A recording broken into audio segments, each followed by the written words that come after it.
Desde Parras de la Fuente, Coahuila, para Radio Patos, la estación cultural de General Cepeda, Coahuila. Hoy presentamos otra cápsula histórica acerca de la batalla de Santa Isabel, pero ahora vista por los franceses. La ex hacienda de Santa Isabel se encuentra ubicada geográficamente aproximadamente a 12 kilómetros al norte de Parras de la Fuente, por la carretera Parras-Paila.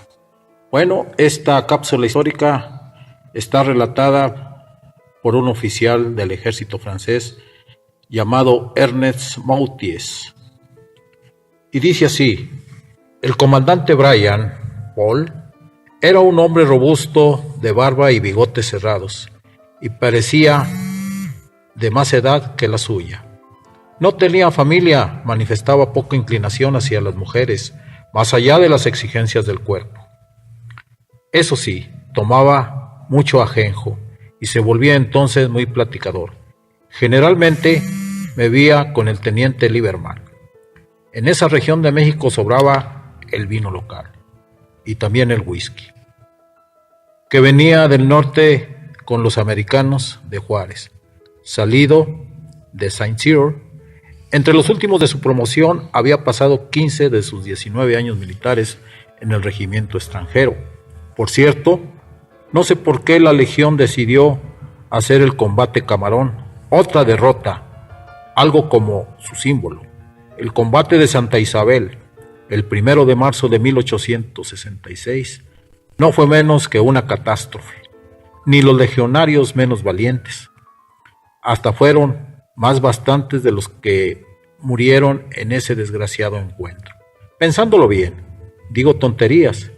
El capitán de Anjou no cometió ningún error. Se sacrificó para cubrir el convoy de pólvora sin el cual no se hubiera rendido Puebla.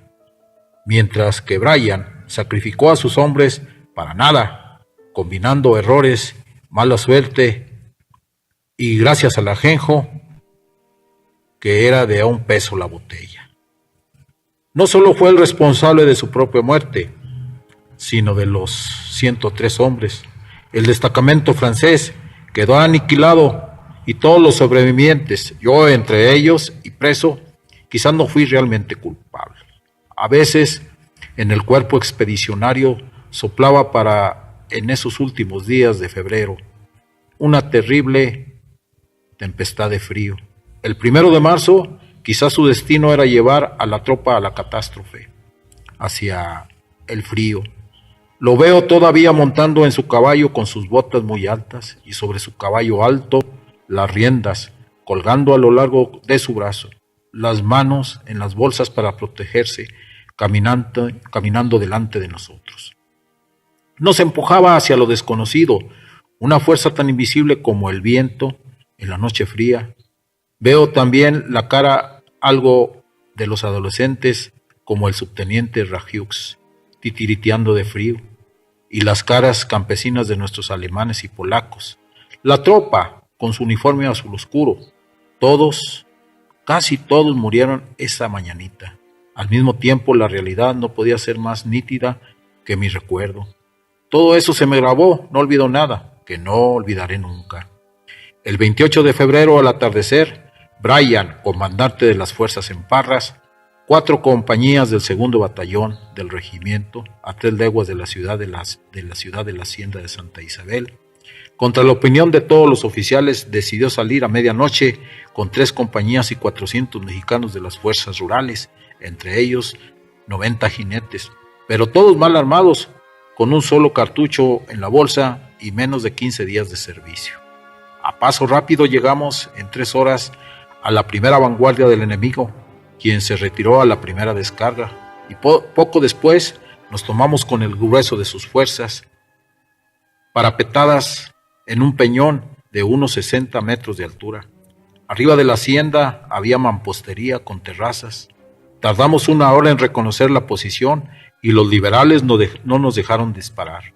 Les sobraba parque, éramos 185 legionarios, contando a los 8 oficiales y 400 mexicanos contra 2,000 hombres. Recuerdo el viento ligero, y el olor que llevaba consigo, un olor a cuarto sin ventilación o a fogata, y de repente se me ocurrió que ese olor no era más que la muerte, o que el olor de la muerte debía ser algo semejante. Era de noche. Todavía Brian se decidió a atacar. Tendría irresponsabilidad, eso dijeron después. Que no había esperado a despuntar el día para reconocer mejor el terreno y apreciar la fuerza del adversario.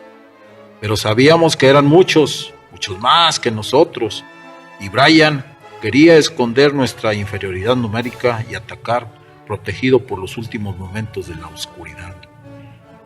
En otras ocasiones habíamos hecho lo mismo y la sorpresa había sido derrotar a un enemigo 3 o 4 veces más numeroso. Pero no hubo tal sorpresa. Nos esperaban bien protegidos en las terrazas y detrás de los bancos de roca. Además nos disparaban desde arriba. La noche era ya muy clara. Un perro huyó y otro le respondió y varios más. Cuando el capitán Molinier mencionó la posibilidad de retirarnos, Brian montó en cólera. Dicen que había tomado bastante, pero no me consta, y además aguantaba demasiado bien. Eso fuertemente Molinier dijo que no había huido, que los mexicanos no eran tantos y que íbamos a tumbar tranquilamente con una buena carga de bayoneta, y que la caballería aliada terminaría con la derrota. Dio el grito «¡La Francia!», grito que repetimos todos con entusiasmo, y olvidando las 3 horas de marcha forzada y la carga, corrimos bajo una lluvia de balas. Detrás de nuestro comandante, que había dejado su caballo, desenvainando su espada, nos disparaban por delante y por detrás, por todos lados, desde la hacienda y desde el cerro. 3 veces intentamos con esfuerzos sobrehumanos tomar la posición. 3 veces fuimos rechazados con pérdidas crecientes. ¿Qué se podía hacer? Nos abandonaron al inicio de la carga, al menos el jefe Máximo Campos, prefecto de Parras, quien atacó una vez con 50 hombres, pero logró escapar en su buen caballo y no hay nada que reprocharle de lo bueno. Si algo se le debe reprochar, se habían equivocado sobre la distancia y por eso Brian lanzó el ataque desde muy lejos. Tampoco nos habían dicho de que había una barranca y que cruzaba el camino antes de llegar a los muros de la hacienda, lo cual nos impidió amenazar el flanco enemigo. Nuestra ala tuvo que replegarse al centro de nuestra línea de frente y nos encabrestamos unos a otros. Perdimos más hombres. Me pidieron a mí que llegáramos con el grupo compacto y desordenado, con la respiración cortada y después de una carrera de 800 metros. Normalmente uno va al paso de carga durante 200 metros nada más. Sin embargo, tratamos de escalar 3 veces el cerro. Allí cayó herido el comandante y muerto, a su lado el teniente Rayux. Brian gritó y agitó el sable como si fuera a hablar a la columna, pero era tan fuerte el ruido de los disparos que no se oyó una sola palabra. ¿Se habría dado cuenta de que nos conducía a muerte segura? Nadie lo sabrá, porque en ese momento explotó una granada a su derecha y las esquirlas dejaron su corazón al descubierto. Le cayó de la mano, pero su brazo derecho seguía en alto. Luego Brian se derrumbó y no volví a ver su cadáver. Todos nuestros esfuerzos, 150 contra 2000, fracasaron. Entre los liberales bien protegidos, unos 100 tenían el famoso rifle Yankee de 8 tiros. Una maravilla. Nos retiramos después de haber perdido a más de la mitad de los nuestros. Ya no había caballería para protegernos y nos vimos rodeados por 600 jinetes. El teniente Snipe, valiente entre los valientes, cayó en la bajada, acribillado, alentando a uno de sus soldados con voz debilitada. Tenía los 2 brazos rotos, cuando un balazo en la cabeza acabó con él. El capitán Cassés también. El capitán Moliniers, ya sin caballo, tomó el mando con la ayuda del teniente Ravix y la mía. Los 3, sin heridas, intentamos formar el cuadro, pero era imposible, eran demasiados y numerosos, como dijo un viejo soldado en Waterloo. Molinier, al brincar una barranca, recibió 15 balazos y lo remataron a sablazos. Quedamos Ravix y yo intentando una y mil formas para hacer la línea de tiradores, pero el enemigo venía más y más. Caímos en una tercera barranca, ya protegidos contra los sables de la caballería. Pero ahora llegaba la infantería y nosotros adentro de la barranca y ellos fusilándonos desde arriba, por todos lados. Total que mataron a Ravix. Armé mi pistola para acabar pronto y no ser masacrado. Hice una breve oración y de repente me acordé de mis padres. Entonces me levanté prefiriendo sufrir y sobrevivir por ellos. En ese instante se presentó un oficial enemigo y me pidió cortésmente mis armas. Sobrevivimos 82, 37 de los cuales estaban heridos. Habían muerto 97 soldados y 6 oficiales. Entre las filas liberales había un francés, un tal Albert, no sabemos si era su nombre o su apellido, un desertor del 62 Batallón de la línea de Bryan, que había sido su capitán en el Batallón 62 de 1861 a 1864. Dicen que Albert mutiló el cadáver de Bryan. Sabemos que remató a nuestro médico, el buen Rustejo, herido y recogido por los americanos en una ambulancia. Espero que el diablo se lo haya llevado al tal Albert. Los liberales se portaron bien, nos trataron como se trata a los presos de guerra y nunca me quejaré de ellos. Atravesamos a pie el desierto del Bolsón de Mapimí, sufriendo como ellos la sed, el hambre, pero siempre nos trataron bien.